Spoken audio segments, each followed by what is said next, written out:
আজকে যেভাবে আমরা দেখতে পাচ্ছি মসজিদের খতিব থেকে শুরু করে একেবারে পাড়ার স্কুলের হেডমাস্টার পর্যন্ত পালিয়ে যেয়ে প্রাণ বাঁচাচ্ছেন, কারণ সোশ্যাল টেক্সচারটা পুরোপুরি নষ্ট হয়ে গিয়ে একেবারে প্রান্তিক লেভেল পর্যন্ত সকলকেই এক দলের সদস্য হয়ে যেতে হচ্ছে।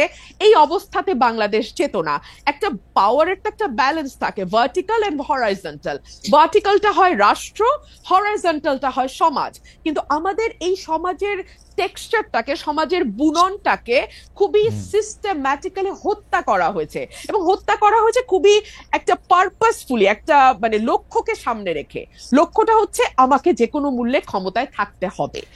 সিলেক্টিভ প্রতিবাদ, ওকে না ব্যাপারটা সিলেক্টিভ প্রতিবাদ কিনা সেটাই বুঝতে চাইছি। কিন্তু আপনি যখন আবার আমাকে বলেন আপনি নারী সহিংসতা কেন প্রমোট করবেন, আপনি তো সেরকম ছেলেই না।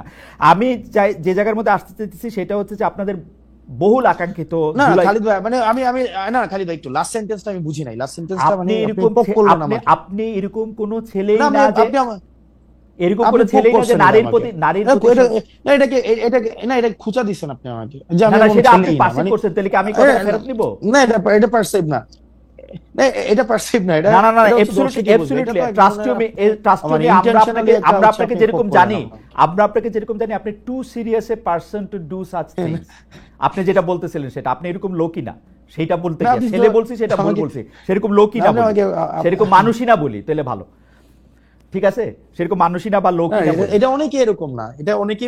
দেখেন আমাদের একটা বিষয় কি, মানে আমরা বুঝতে পারি, ইভেন আমি এখন বেশি বুঝতে পারি, আমি এখন এই বিষয়গুলো বেশি বুঝতে পারি, কারণ লাস্ট 9 মাসে আমরা যেসব এক্সপিরিয়েন্সের মধ্যে দিয়ে গিয়েছি। দেখেন আমার বয়স আপনার মেয়ের বয়সের তুলনায় হয়তো 2-4 বছরের বেশি হইতে পারি, এবং আপনার না বয়স তো বছরে বাড়ে না হাসনাত, আপনার বয়স অন্যভাবে অনেক বেশি বাড়ছে। আপনি প্রত্যেকবারই আইসা তো আমাকে নতুন জিনিস শিখান। আমি একটা সাধারণ কথা বললাম, সেটাকে আপনি খোঁচা হিসেবে খালিদ ভাই, না খালিদ ভাই শুনেন, আমি জাস্ট একটু মানে আমি আপনার সাথে কথা বলতে পারছি। দেখেন একটা বিষয়, আমরা লাস্ট 9 মাসে দেখেছি যে আমরা জাতিগতভাবে আমরা মানে একটা ট্রমাটাইজড, মানে এত পরিমাণ লাস্ট 15-16-20 বছরে আমরা এখনো পর্যন্ত যে একটা যে মানে সার্বজনীন প্রতিবাদের যেই আইডিয়াটা সেটা তুলে ধরতে পারি নাই। এটার আওয়ামী লীগীকরণ হয়েছে, এটার বিএনপিকীকরণ হয়েছে, এটাকে আবার এখন এনসিপিকীকরণ করার চেষ্টা করা হইতেছে, যে আমরা সিলেক্টিভ ভাবে হচ্ছে এটা করব। আমরা সার্বজনীন আমাদের হচ্ছে কোন ধরনের ক্যারেক্টারিস্টিক্স দাঁড় করাইতে পারি নাই, জাতিগত ক্যারেক্টারিস্টিক্স দাঁড় করাইতে পারি নাই, ভাষাগত পারি নাই, সভ্যতাগত পারি নাই, সমস্যাগত ক্যারেক্টারিস্টিক্সও আমরা হচ্ছে সার্বজনীন করতে পারি নাই। প্রত্যেকটাই হচ্ছে বর্গীয়করণ করা হয়েছে। প্রসঙ্গে আসেন, যেটা আমরা আসেন হাসনাত, হ্যাঁ সেটা আমরা বুঝতে পারি ভাই। হ্যাঁ ওকে, আপনাদের বহুল আকাঙ্ক্ষিত, আচ্ছা এই জুলাই ঘোষণাপত্র প্রসঙ্গে আমি একটু পরে আসি। একটা খবরে আমরা দেখলাম, পড়লাম যে কুমিল্লার দেবিদ্বারে আপনি সড়কের কার্পেটিং, মানে নির্মম মানের সামগ্রী ব্যবহার করা সড়কের কাজ আপনি বন্ধ করে দিয়েছেন। পরিদর্শনে গিয়ে আপনি বিষয়টা দেখেন। আপনি যে কাজ বন্ধ করে দিলেন সেটা কি মানে সেটা আপনি কোন অধিকার থেকে সেটা আপনি করলেন? মানে এটা কি এনসিপি থেকে করলেন? এনসিপি থেকে করলেন? আমি কাজ বন্ধ করে দেই নাই, সেখানে হচ্ছে যিনি দায়িত্বে ছিলেন যে ইঞ্জিনিয়ার, সেই ইঞ্জিনিয়ার সেই কাজ বন্ধ করেছেন। আমি সেখানে জানতে চেয়েছিলাম, আমি ভিডিও দেখতেছিলাম যে আপনি কার্পেটিং হাত দিয়ে তুলতেছেন। এই দায়িত্বটা আপনাকে কে দিছে? এনসিপি নাকি আপনি নিজেই নিজেকে দিছেন? আমি বারবার আপনাকে এটা আমি নিজে নিছি এই দায়িত্ব। এটা নাগরিক দায়িত্ব, এটা নাগরিক দায়িত্ব। এই দায়িত্বটা এনসিপি থেকে না, এটা আমরা না, এই দায়িত্ব, এই নাগরিক দায়িত্বটা আমরা নেই নাই বলেই, এতদিন পর্যন্ত আমাদের নেতারা আমাদেরকে বুঝাইতে পারছে।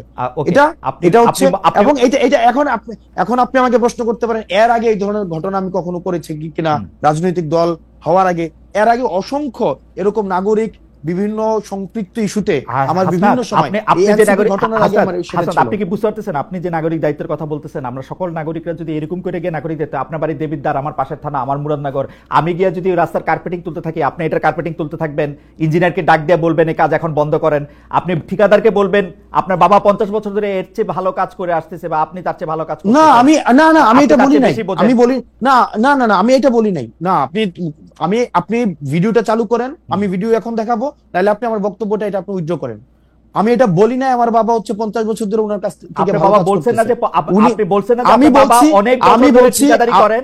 আমি বলছি ইয়েস, আমি বলছি আপনি 50 বছরের কথাটা বলেন নাই, আপনার বাবার প্রশ্ন দেখেন। আমি বলি না, হ্যাঁ আমি অবশ্যই বলছি, কিন্তু কি বলছি কেন আপনি আপনার সেন্টেন্সটা কি বলছেন? আমার আচ্ছা আসেন, সেন্টেন্সটা আপনার বলছি আপনার যে আমার আমার বাবা সেন্টেন্স 50 মিলাই আসেন, কন্টেন্ট অ্যানালাইসিস করে আমি হ্যাঁ কি বলছি মিলাই আপনি কি বলছেন, আপনি কি বলছেন বলেন।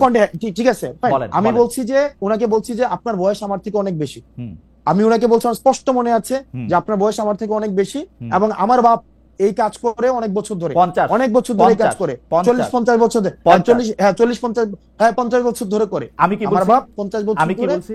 হ্যাঁ 50 বছর ধরে। আপনি বলছেন আমার বাপ নাকি ওনার থেকে ভালো কাজ করে। আচ্ছা না, এই কনস্ট্রাকশন রিলেটেড কাজের সাথে আপনি এটা বলছেন, আপনি আচ্ছা, এটা বলছেন, আপনি আচ্ছা। শুনে যান, আপনি এটা বলছেন আচ্ছা। যে ওনার কাছ থেকে ভালো কাজ করে। আমি এটা বলি নাই তো। আপনি এটা তাহলে আপনি বোঝানোর আপনি জন্য বলছেন, যে ঠিক আছে ঠিক আছে, আমি আমি আমি তো construction- কন্টেন্ট অ্যানালিসিসের কথা বলতেছি। হ্যাঁ, আপনি বলছেন হ্যাঁ, এই যে construction আমার বাবা related issue-তে 50 বছর ধরে ঠিকাদারি কাজের সাথে যুক্ত, আমাকে এগুলি বুঝাইতে আসেন না, এটা কি আপনি বলছেন? যুক্ত, হ্যাঁ এটা আমি বলছি। কারণ এই কনস্ট্রাকশন রিলেটেড কাজগুলো এই সম্পর্কে আমার মানে একটু হইলেও আইডিয়া আছে। এখন আপনি যেটা বললেন যে কার্পেট, আপনি প্রশ্নটা ওই জায়গায় করতে পারেন যে কার্পেটটা উঠাই তো মানে কার্পেট উঠবে কেন, মানে কার্পেট উঠবে কেন সেটা না ধরে যে কার্পেট উঠাইতে গেছে। হাসান, মানে এটা বাংলাদেশে একটা বাংলাদেশে একটা সরকার আছে যে জায়গায় ভোক্তারা মানে ভোক্তা অধিকার আইন আছে। আমরা তো চাইতেছিলাম যে সেই সংস্থাগুলি যেগুলি হাসিনা গত 15 বছর ইনস্টিটিউশনগুলি ধ্বংস করছে হাসিনা সরকার, সেগুলি গইরা উঠুক। আপনি বলতেছেন এটা আপনার নাগরিক দায়িত্ব, আপনি হাত দিয়ে কার্পেটিং তুলে ফেলবেন এবং ইঞ্জিনিয়ারকে বলবেন কাজ বন্ধ করে দিতে। আমি না এক্স্যাক্টলি আপনি যেটা চাইতেছেন আমি ওইটা চাইছি। আমি ভুলটা ধরাই দিছি যে আপনার যেই অর্গানাইজেশনস গুলো আছে যেটা দায়িত্ব সেটা প্রপারলি ফাংশন করতেছে না। যদি প্রপারলি ফাংশন করতো তাহলে হাত দিয়ে কার্পেট উঠতো না, হাত দিলে কার্পেট উঠতো না। আপনি মনে হয় যে সকল নাগরিকদের তার তার দায়িত্ব এরকম করে পালন করা উচিত, হাত দিয়ে কার্পেট তুলে নিয়ে আসা উচিত রাস্তায় যত জায়গায় যত খারাপ কাজ হবে বলে নাগরিক মনে করে? ভাই আপনার হাত দিয়ে কার্পেট উঠে নিয়ে আসা, আমি বলি হাসনাত, আমিও একজন নাগরিক, আপনি একজন নাগরিক, আপনার বাড়ি দেবিদ্বার, আমার বাড়ি মুরাদনগর, আপনি রাস্তার মধ্যে হাত দিয়ে কার্পেট তুলে এবং আপনি বলতেছেন ফ্রাস্ট্রেটেড ভাই। কেন ফ্রাস্ট্রেটেড বলেন ভাই?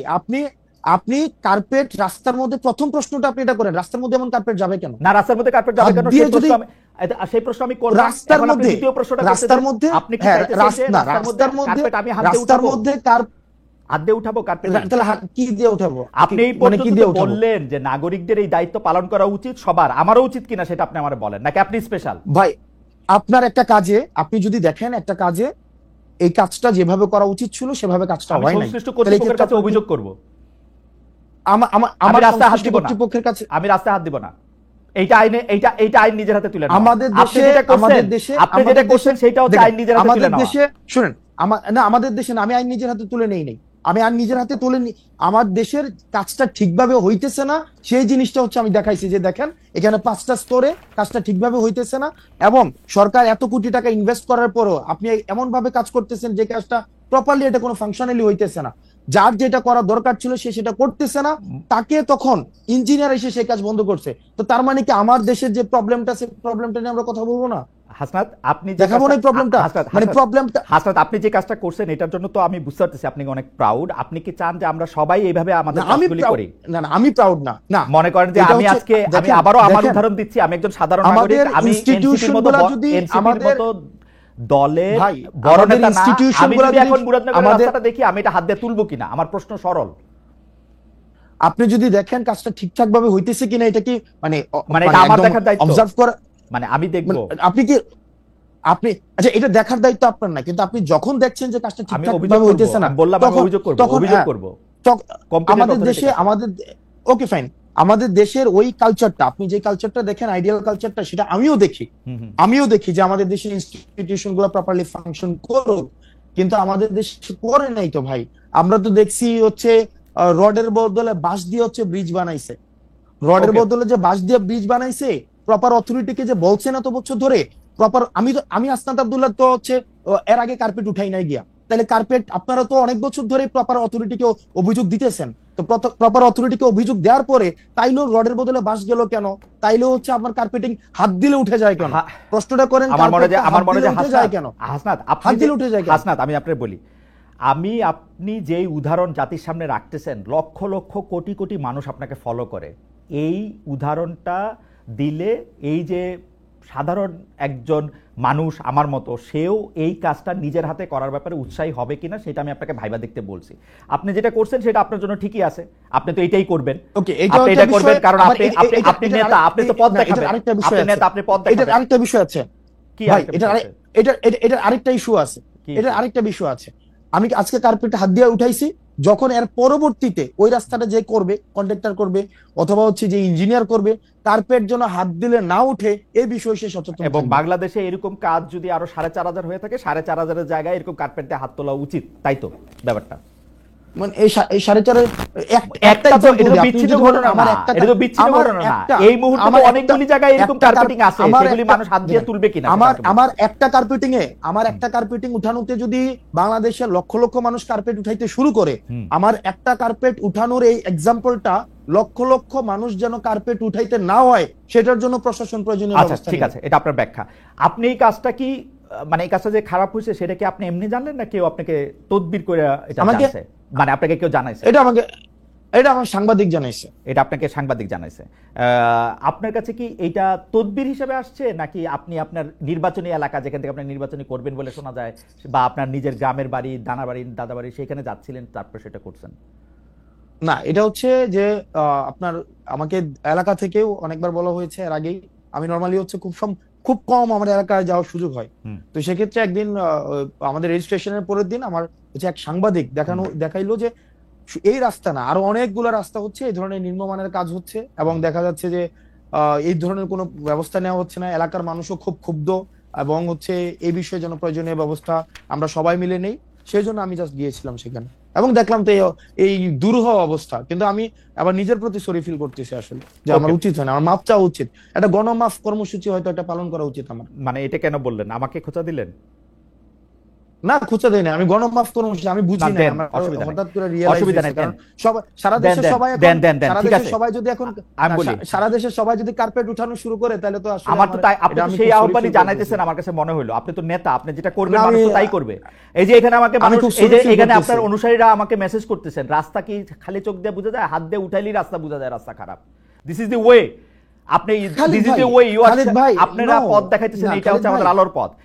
আমি পরবর্তী প্রসঙ্গে আসি। আপনার আহ্বান আপনি জানাইছেন, আপনার মেসেজ আপনি দিচ্ছেন, লোকের লোকেরটা বুঝছে। খালিদ ভাই, আমরা ডিসকাশনটা এমন জায়গায় পুট করতেছি, আপনি রাস্তাটা কেন হাত দিলে উঠে যায় আমরা সেই জায়গায় ডিসকাশনটা নিতেছি না, বরং সে কেন চোর ধরাই দিল, এটা হচ্ছে তার প্রবলেম। না, আমার কথা হইলো, চোর যদি বাংলাদেশে পুলিশ ছাড়া কম্পিটিটিভ অথরিটিটা যেই ধরুক, আমি সেই ব্যাপারে আপত্তি জানাবো। আপনার স্কুল আলাদা, আপনি বলবেন চোর আপনারই ধরে দেওয়া উচিত, এই হচ্ছে পার্থক্য। আপনি চোর ধরতে চাইলে আপনি বিসিএস দেন, ভাই আপনি অনেক মেধাবী মানুষ, আপনি বিসিবি দেন, পুলিশের চোর ধরে, বিচারক হয় বিচার করে। ওকে ফাইন, তাহলে আমরা ডিসকাশনটা আরেক জায়গায় নেই। না, ডিসকাশন আমার নেওয়ার দরকার নেই, আমি বললাম তো প্রসঙ্গে নিতে হবে।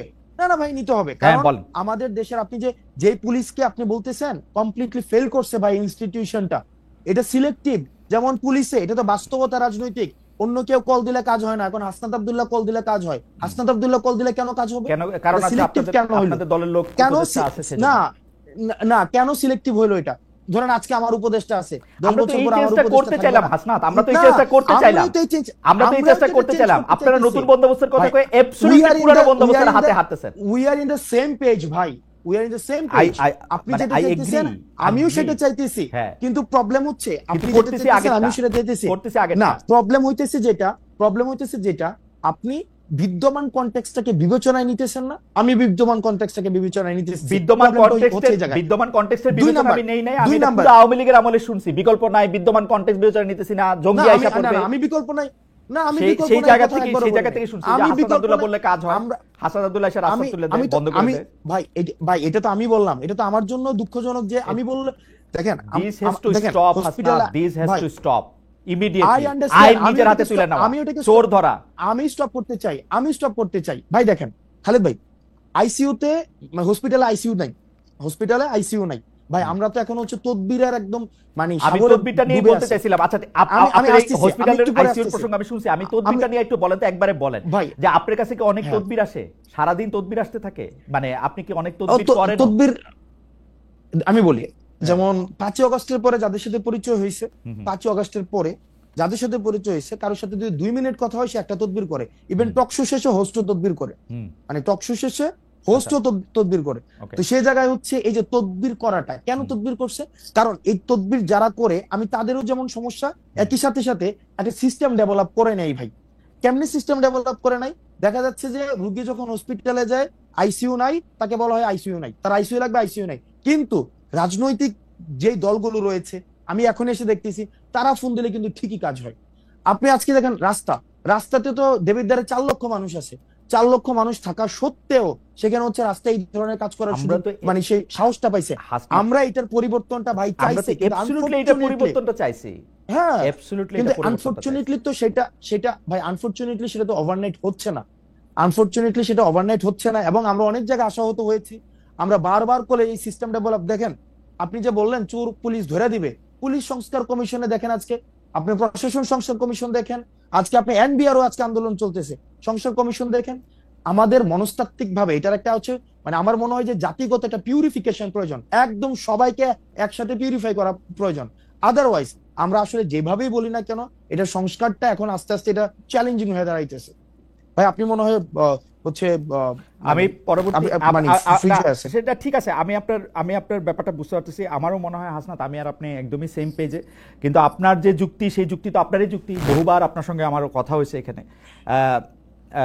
সেইটার ক্ষেত্রে তো আমি আর আলাদা করে আপনাকে আর কনভিন্স করতে পারবো না। কিন্তু আমার কাছে মনে হয়েছে আইন নিজের হাতে তুলে নেওয়ার যে চর্চা গত 15 বছর ধরে ইনস্টিটিউশনগুলি ধ্বংস করার জন্য ছিল, সেই একই চর্চা, একই ফাঁদে, একই রাস্তায় আমরা যেন না হাঁটি, এটা হচ্ছে আমার প্রস্তাব। আপনার এটা নিয়ে কোনো মন্তব্য করার দরকার নেই, আপনার যুক্তি আমি জানি। আমি এটাকে শতভাগ মানি, একই সাথে সাথে আমি এটাও চাই কোন রাজনীতিবিদ যেন তদবির করতে না হয়, কোন রাজনীতিবিদদের যেন যাওয়া না লাগে, কোন রাজনীতিবিদদের ফোনে যেন কোনো ফাইল না ছুটে। আর ঠিক আছে, এটা যেন অটোমেটিক একটা প্রসেসে দাঁড়ায়, এটা যেন একটা অটোমেটিক প্রসেস হয়। ঠিক আছে, আমাদের গবেষক, আমি আসলে চট করে এমনিতে সময় শেষ হয়ে যাচ্ছে এবং মানে কিছুটা সময় আপনার থেকে একটু বাড়তি নিতে চাই। আমাদের গবেষক দল একটি ছোট কোট পাঠিয়েছে আপনাকে এটি পড়ে শোনানোর জন্য। সেটি হচ্ছে যে এর আগের প্রসঙ্গে, ওই হেফাজত ইসলামের জনসভায় যাওয়া প্রসঙ্গে, সেটা হচ্ছে এনসিপির সিনিয়র যুগ্ম আহ্বায়ক আরিফুল ইসলাম আদিব বলেছিলেন, হেফাজত ইসলামের সমাবেশে দল হিসেবে এনসিপিকে আহ্বান করা হয়নি, অভ্যুত্থান পরবর্তী নেতা হিসেবে ব্যক্তিগত জায়গা থেকে হাসনাত আব্দুল্লাহ এই সমাবেশে অংশ নিয়েছেন। তিনি আরও বলেছিলেন যে ওই সমাবেশে অংশগ্রহণ করবে কিনা এটা এনসিপি জানতো কিনা, এই প্রশ্নের জবাবে তিনি বলছেন কোট যাবে এটা জানতাম, যাওয়ার বিষয়ে আমরা নেতিবাচক ছিলাম না। হাওয়েভার, এটা হচ্ছে তার মন্তব্য। আমরা পরবর্তী প্রসঙ্গে যাই। এনসিপি হিসাবে দাওয়াত করা হয়নি সেটি তিনি বলেছেন জনাব আদিব। আমরা পরবর্তী প্রসঙ্গে যাই। আমরা যা দেখেছি যে সাবেক রাষ্ট্রপতি জনাব আব্দুল হামিদের থাইল্যান্ড যাওয়ার বিষয়টির প্রতিবাদে আপনার নেতৃত্বে যমুনা ও শাহবাগের আন্দোলনের মুখে সরকার আওয়ামী লীগের কার্যক্রম নিষিদ্ধ করে, কিন্তু হামিদ সাহেবের দেশত্যাগ যে শুধু চিকিৎসার জন্য ছিল, সরকারের অনুমোদনের ভিত্তিতেই সেটা ফিরে এসে তিনি প্রমাণ করেছেন। আমাদের অনুষ্ঠানে বা অন্যান্য জায়গায়, আমাদের অনুষ্ঠানে এক বিএনপি নেতা জয়নুল আবদিন ফারুক তিনি সরকারের দিকে আঙুল তুলে বলেছেন হামিদ ইস্যুতে সরকার এনসিপিকে দিয়ে নাটক মঞ্চস্থ করিয়েছিল আওয়ামী লীগের কার্যক্রম নিষিদ্ধ করার জন্য। আপনি সেই নাটকের কেন্দ্রীয় চরিত্রে অভিনয় করেছিলেন কিনা সেটি হচ্ছে প্রশ্ন। বিএনপি নেতার অভিযোগ নিয়ে কি বলবেন, যে সেটি আসলে নাটক ছিল কিনা, সরকার এনসিপিকে দিয়ে নাটক করিয়েছিল কিনা? না, সরকার এনসিপি দিয়ে নাটক করেনি। সরকারের হচ্ছে এখানে একটা ব্যর্থতার পরিচয়, যে এতদিন পরেও একটা দীর্ঘদিন আমরা বারবার করে বলে আসছিলাম যে আওয়ামী লীগের বিষয়টা সিদ্ধান্তে আসতে, কারণ আওয়ামী লীগের এই বিষয়টাকে সিদ্ধান্ত নিয়ে আসলে আমরা দেখতে পাচ্ছিলাম যে সংকট আসলে ঘনীভূত হচ্ছে, কোন সিদ্ধান্তে আসা যাচ্ছে না। সেই জায়গা থেকে বারবার বলা সত্ত্বেও আমরা দেখছিলাম যে আওয়ামী লীগের বিষয়ে কোনো সিদ্ধান্ত না এসে ক্ষেত্র বিশেষে বিভিন্ন জায়গায় ফেসিলিটেট করা হচ্ছে, এবং সেটার অংশ হিসেবে আমাদের কাছে ওই যে সাবেক রাষ্ট্রপতিকে থাইল্যান্ড পাঠানোর বিষয়, সেক্ষেত্রে সরকার থেকে আমাদের কাছে মনে হয়েছে সেটা যে সরকার জড়িত। এবং এনসিপি, আপনি যে বলছেন যে এনসিপি দিয়ে নাটক মঞ্চস্থ হয়েছে, বিষয়টা এমন না। আমি বৈষম্য বিরোধী ছাত্র আন্দোলনের আহ্বায়ক ছিলাম, এবং এই গণঅভ্যুত্থানে আমরা সামনে থেকে যারা নেতৃত্ব দিয়েছে তাদের মধ্যে আমি একজন ছিলাম। সেক্ষেত্রে এনসিপি ছাড়াও আমার এই অভ্যুত্থানে একটা বিশেষ আমার একটা রোল রয়েছে, এবং এই ক্ষেত্রে আমার একটা বিশেষ একটা দায়িত্ব রয়েছে যে অভ্যুত্থান রিলেটেড এই ইস্যুগুলাতে অ্যাড্রেস করার ক্ষেত্রে শুরু থেকে, এটা বৈষম্য বিরোধী ছাত্র আন্দোলনে আমরা যখন ছিলাম তখন থেকে যে দাবিটা জানিয়ে আসছি, সেটার সাথে দেখলাম যে গভর্নমেন্ট কোনোভাবে কমপ্লাই করছে না, বরং গভর্নমেন্ট আওয়ামী লীগকে রিহ্যাবিলিটেট করার জন্য সেক্ষেত্রে আর্মি ইস্যু আছে, অ্যাডমিনিস্ট্রেশনের ইস্যু আছে, তারপর হচ্ছে আমরা দেখতে পাচ্ছি যে মনে হচ্ছে আওয়ামী লীগকে প্রায় আমরা এই কথাও শুনি যে ডিজিএফআই ও মানে ওই দিন আমি একটা অনুষ্ঠানে দেখতেছিলাম, আপনাদের একজন নেতা বলতেছিলেন যে আমরা যে এত কষ্ট করে দল গঠন করার জন্য দিনরাত পরিশ্রম করছি, তখন হচ্ছে নির্বাচন কমিশনে ওই মানে নিবন্ধনের জন্য আপনারা কাজ করছিলেন খাটাখাটি। সে সময় একটা ডিজিএফআই যদি আমাদের সঙ্গে থাকতো তাহলে তো আমাদের এত, বা ডিজিএফআই যদি আমাদেরকে চাইতে হতো। তো ডিজিএফআই তো হচ্ছে সরাসরি ডক্টর মোহাম্মদ ইউনূসের অধীনে, মানে ডক্টর মোহাম্মদ ইউনূসকে রিপোর্ট করেন। তো ডিজিএফআই কি আপনাকে সাহায্য করছে? ডিজিএফআই কি আপনার কাজে ব্যাঘাত করতেছে? মানে কি মনে হয় আপনাদের? ওকে, এই ঘটনাটা যে বলেছে এটা হিস্টোরিক্যাল জায়গা থেকে, কারণ আমাদের দেশে যে যেমন আমাদের 150টা দল গঠন করা হয়েছে, আপনার পার্টি মনে রেজিস্ট্রেশন করছে। তো আমাদের দেশে ডিজিএফআই দিয়ে দল করা বা ডিজিএফআই নিজে দল করে দেওয়া স্বপ্রণোদিত হয়ে এবং রাজনৈতিক বিষয়ে ডিজিএফআই এর যেই আপনার হস্তক্ষেপ করা, এগুলো নতুন কিছুই না। এবং মানে উনি যেটা বলেছেন যে অতীতে রাজনৈতিক দলগুলো, অনেক রাজনৈতিক দল ডিজিএফআই দিয়ে হয়েছে, যদি আমরাও ডিজিএফআই দিয়ে দল হইতো তাইলে কাজটা অনেক সহজ হয়ে যেত, কিন্তু আমরা তো ডিজিএফআই এর দল না, বরং আমরা অর্গানিক ভাবে আমরা গ্রো করছি, সেক্ষেত্রে হয়তো সময় লাগছে। ডিজিএফআই কি আপনাদের কাজে ব্যাঘাত সৃষ্টি করতেছে কিনা, মানে আপনাদের এগেইনস্টে কিনা? দেখেন, ডিজিএফআই এগেইনস্টে কিনা, আমাদের মানে পার্টিকুলার এনসিপির এগেইনস্টে কিনা এই ধরনের আমি কোনো ধরনের মন্তব্য করতে চাই না, কিন্তু বরং ডিজিএফআই বা রাষ্ট্রীয় আইন শৃঙ্খলা বাহিনী অনেক ক্ষেত্রে যেটি হয়েছে যে মিডিয়াকে নিয়ন্ত্রণ করা, তারপরে হচ্ছে রাজনীতিতে হস্তক্ষেপ করা, যেটা তাদের কাজের মধ্যে অংশ না, সেই জায়গাগুলো তারা এখনো পর্যন্ত অব্যাহত রেখেছে। মানে যেটি ডক্টর ইউনূসের ডিজিএফআই ও শেখ হাসিনার ডিজিএফআই এর মতোই আচরণ করতেছে। ডেফিনেটলি ওকে, মিডিয়া হস্তক্ষেপ করা হচ্ছে, নিউজ করানো হচ্ছে, এবং দেখা যাচ্ছে ডিজিএফ এর পত্রিকায় নিউজ করছে, কিছুক্ষণ পরে নামিয়ে তারপরে হচ্ছে আবার মেসেজ দিচ্ছে যে এটা হচ্ছে অনেস্ট মিস্টেক এবং এই ধরনের পুনরাবৃত্তি হবে না। এবং রাজনৈতিক বিভিন্ন ব্যক্তির সাথে আলোচনা করা, রাজনৈতিক বিভিন্ন ব্যক্তিকে নেগোসিয়েশনের প্রস্তাব দেওয়া, সিট নেগোসিয়েশনের প্রস্তাব দেওয়া, এই কাজগুলো তো এখন অব্যাহত রয়েছে। এগুলি কেন করতেছে ডক্টর মোহাম্মদ ইউনূস? ডক্টর মোহাম্মদ ইউনূসের আমার কাছে মনে হচ্ছে যে, আমি ব্যক্তিগতভাবে এগুলো ডক্টর মোহাম্মদ ইউনূসের হচ্ছে অফকোর্স কমপ্লিট ফেইলিওর, এটা ফেইলিওর, এবং ইনস্টিটিউশনগুলো যে এখনো পর্যন্ত উনার খুব কবজায় নাই ডিজিএফআই। দেখেন, আপনি আমার মুখ থেকে আমি বলি, আপনি যেই জায়গায় আমাকে হচ্ছে নিতে যাচ্ছেন, আমি এই জায়গায় বলবো যে ডক্টর মোহাম্মদ ইউনূস যেভাবে পারফর্ম করা উচিত ছিল, ইনস্টিটিউশন গুলা যেভাবে হচ্ছে সংস্কার করা প্রয়োজন ছিল, উনার যতটা স্ট্রং হওয়া উচিত ছিল, আনফরচুনেটলি উনি সেটা হতে পারেননি এখনো পর্যন্ত। না, আমি আপনাকে কোনো জায়গায় নিতে চাইতেছি না, আমি বুঝতে চাইতেছি যে ধরেন যে ডিজিএফআই যখন রাজনৈতিক দলের পক্ষে বা বিপক্ষে কাজ করে বা রাজনৈতিকভাবে ব্যবহার করা হয়, আপনি তো জানেন খুব ভালো করে, আপনি খুবই মেধাবী তরুণ, যে গত 15 বছরে শেখ হাসিনা ডিজিএফআইকে একদম তার নিজের কারণে, মানে আমি কি আর বলবো, মানে ছোট বড় সকল কারণে ডিজিএফআই কে তিনি আসলে ব্যবহার করেছেন। এবং আমাদের যেমন ছোট আমাদেরকে সরকার প্রধানের সরাসরি নিয়ন্ত্রণ এবং কর্তৃত্বে যেহেতু ডিজিএফআই থাকে, সেহেতু আপনারা এটা বুঝতে পারেন কিনা যে ডিজিএফআই যা কিছু করে সেটা আসলে ডক্টর মোহাম্মদ ইউনূসই করেন?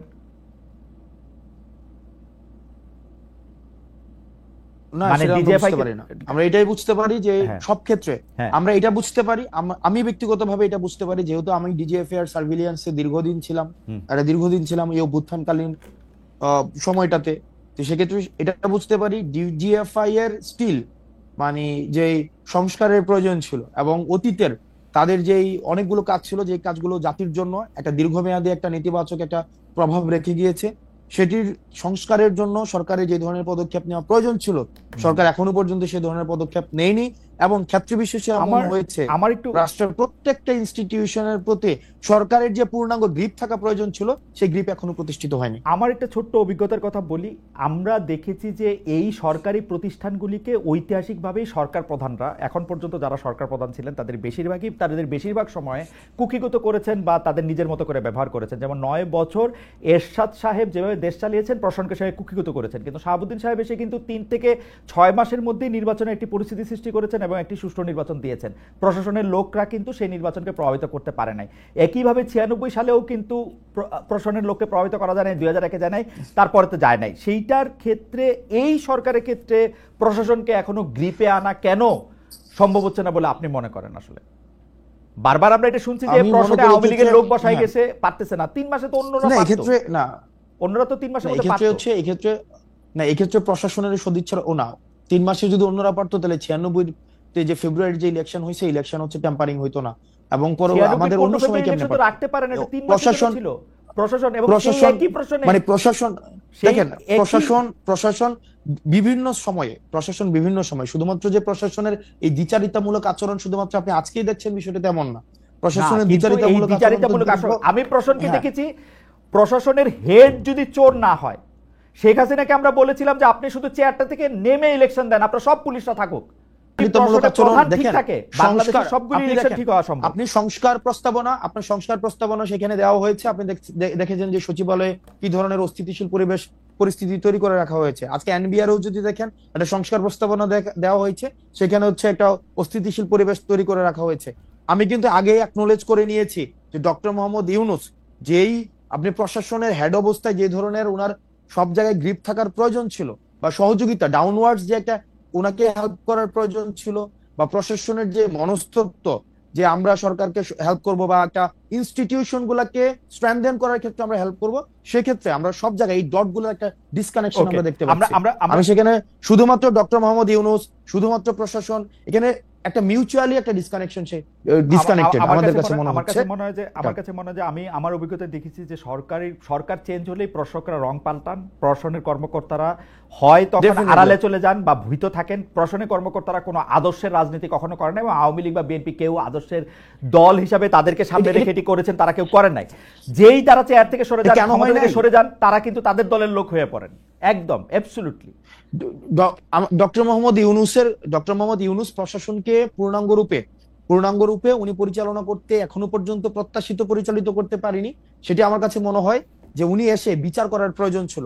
জনাব মোহাম্মদ মোস্তফা আমাদের একজন দর্শক, তিনি বলছেন যেটাকে হাসনাত আব্দুল্লাহ নাগরিক দায়িত্ব বলছেন, সেটাকে সাংবাদিক সাহেব আইন নিজের হাতে তুলে নিয়েছে বলছেন।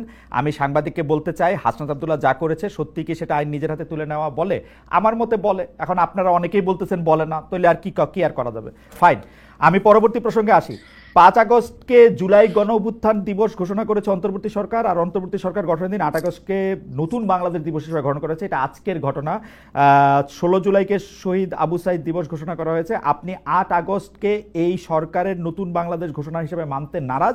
5 আগস্টকে নতুন বাংলাদেশ দিবস করার দাবি করেছেন আপনি ফেসবুকে। সাদিকুর রহমান খান সাহেবের ফেসবুক পোস্ট শেয়ার করেছেন, যেখানে 8 আগস্ট জুলাই বিপ্লবদের পরাজয় দিবস বলেছেন তিনি। এই সরকারের প্রতি আপনার এত হতাশা কেন, যদি একটু বলতেন, বা এই 3টা বিষয় নিয়ে একটু কথা বলতেন।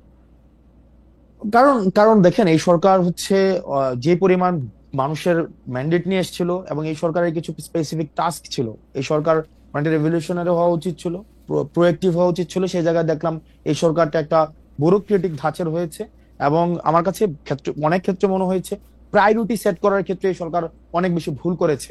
এই সরকারের প্রথম এবং প্রধান প্রায়োরিটি হওয়া উচিত ছিল, যেমন কিছুদিন পরে অগাস্ট এসে যাচ্ছে, কিন্তু এখনো পর্যন্ত আমরা যদি দেখি আহতদের এখনো পর্যন্ত সুচিকিৎসা নিশ্চিত করা যায় নাই। স্বাস্থ্য মন্ত্রণালয় এমন একজন উপদেষ্টা উনি এসছেন প্রপারলি ডিসফাংশনাল, এখনো পর্যন্ত উনাকে সাপোর্ট দেওয়ার জন্য আবার একজন সাব অ্যাডভাইজার নিয়ে আসা হয়েছে, যেটা ছিল নিষ্প্রয়োজন। এখানে হচ্ছে আমরা ফিল করছি, আমি ব্যক্তিগতভাবে ফিল করছি, আমার দলীয় কোনো বক্তব্য না, আমি ব্যক্তিগতভাবে ফিল করছি যে যাদেরকে অ্যাডভাইজার হিসেবে নিয়োগ দেওয়া হয়েছিল সবাইকে না, কিছু অ্যাডভাইজারকে সিলেক্ট করা ভুল হয়েছে, এবং এখনো পর্যন্ত তারা প্রপারলি ফাংশন করতে পারে নাই। কিছু অ্যাডভাইজার রয়েছে যাদেরকে যে বেতন দেওয়া হচ্ছে, ওনাদের আসলে কি কাজের জন্য বেতন দেওয়া হচ্ছে, কাজের ক্ষেত্রে কতটা উনি ইম্প্যাক্টফুল ভূমিকা রাখতে পারছে, সেটা এখনো পর্যন্ত হচ্ছে যথাযথভাবে অ্যাডভাইজারদের প্রসঙ্গে এই কথা বলছেন। জি বলেন। আমি এবং রাষ্ট্রের যে ইনস্টিটিউশন গুলা, এগুলোর সংস্কার হওয়া প্রয়োজন ছিল। যে ইনস্টিটিউশন গুলো সংস্কার হইলে আর হাসনাত আব্দুল্লাহকে গিয়ে হচ্ছে রাস্তা থেকে হচ্ছে ওই আপনার পিচ উঠাইতে হইতো না। ওই ইনস্টিটিউশন গুলো সংস্কার হওয়া উচিত ছিল, পুলিশ সংস্কার হওয়া উচিত ছিল, আপনার হচ্ছে জুডিশিয়ারি সংস্কার হওয়া উচিত ছিল। হ্যাঁ, জুডিশিয়ারির অনেক কাজ আগাইছে, আমরা এটা আপনি আরো অনেক বেশি ভালো বলতে পারবেন টেকনিক্যাল জায়গা থেকে। জুডিশিয়ারি নিয়ে ইতিবাচক, কিন্তু অন্যান্য যে অর্গানস গুলো রয়েছে রাষ্ট্র কমপ্লিট ফেল করেছে। বিশেষ করে আমাদের ডিফেন্সিভ মেকানিজম, আমাদের যেই আইন শৃঙ্খলা রক্ষাকারী বাহিনী যারা রয়েছে, এখনো পর্যন্ত কোনো সংস্কার হয় নাই, যেটা আমাদের জন্য দীর্ঘমেয়াদী, আমাদের জন্য একটা আমাদের যে প্রত্যাশা ছিল, এই প্রত্যাশাটা আমরা সেখানে হতাশ হয়েছি। আপনি যদি দেখেন যে এই সরকার একটা সবার ঐক্যমত্যের ভিত্তিতে আমাদের হচ্ছে একটা গ্রহণযোগ্য ডেমোক্রেটিক ট্রান্সফরমেশনের দিকে যাওয়ার জন্য যে যে শর্তাবলী রয়েছে সেগুলো খুব দ্রুততম সময়ের মধ্যে, আমরা একটা খুব অপ্রয়োজনীয় একটা আলাপের মধ্যে রয়েছি যে নির্বাচন আগানো পিছানো, নির্বাচন এটা সেটা, এটা খুবই নিষ্প্রয়োজন একটা আলাপ। বরং যে সংস্কারগুলো হওয়ার কথা ছিল সেগুলো যদি পসিবল হয়, এগুলো যদি এই বছরের মধ্যে পসিবল হয়, মানে যত দ্রুত পসিবল এগুলো করা উচিত ছিল, কিন্তু সরকার সেইখানে একটা ল্যাথার্জিক একটা ভূমিকা পালন করছে। একটা ঐক্যমত কমিশন করেছে, এই ঐক্যমত কমিশনে সেখানে আলোচনা করা হয় যে পূর্বের ব্যবস্থা রাখবে কি রাখবে না, এটা করবে কি করবে না। মানে আমি যেটা একটা ধাঁধার মধ্যে, অর্থাৎ ডক্টর মোহাম্মদ ইউনূসের কাছ থেকে আমাদের যে বিপুল প্রত্যাশা ছিল, অ্যাডভাইজরদের কাছ থেকে যে বিপুল প্রত্যাশা ছিল, এই প্রত্যাশার জায়গা থেকে আমাদের প্রত্যাশা এবং প্রাপ্তির মধ্যে একটা দৃশ্যমান একটা ব্যবধান রয়েছে। সেটার কারণে হচ্ছে এটা কি হাসনাত আব্দুল্লাহর মত না এনসিপির মত মোটামুটি এটা কাছাকাছি, অ্যাডভাইজারদের ফেলিওরের কথা বললেন? আমি এনসিপির আমার পার্টি সম্মতি উৎপাদনের যে রাজনীতি, সেই রাজনীতিতে হাসনাত আপনি একজন খুবই উজ্জ্বল তরুণ, এই রাজনীতি সম্মতি উৎপাদনের রাজনীতি আপনি নিজেকে কোথায় দেখেন 2024 সাল পর্যন্ত? কেন আমি এই কথা বলছি, কারণ আপনার সঙ্গে কথা হবে বলে অনেকে আমার কাছে এই মেসেজ পাঠিয়েছেন যে আপনিও তো 2020, 21, 22, 23, 24 খুবই আগ্রহ ভরে বঙ্গবন্ধুর কথা লিখেছেন, স্লোগান দিয়েছেন, বক্তৃতা দিয়েছেন, খুবই সুন্দর করে কি বলে ক্রোর পত্রে লেখা ছাপিয়েছেন। আপনি যেহেতু ভালো বলেন, অনেকে বুঝিয়েছেন, সেই ক্ষেত্রে সেইটা আপনি যখন আপনাকে দেখেন, আপনি এটাকে কিভাবে বিবেচনা করেন?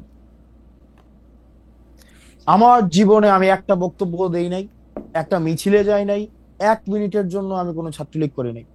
ছাত্রলীগ করা খারাপ? জনাব সার্জিস তো করতেন ছাত্রলীগ করা অসুবিধা কি? না, আমার এক্সপেরিয়েন্স খুবই বাজে, কারণ ছাত্রলীগ আমাকে হল থেকে বের করে দিতে চাইছে, 11 তলায় উঠাই আমাকে ঘাট ধরে হচ্ছে 11 তলা থেকে ফেলে মেরে ফেলতে চাইছে, আমার রুম দখল করছে।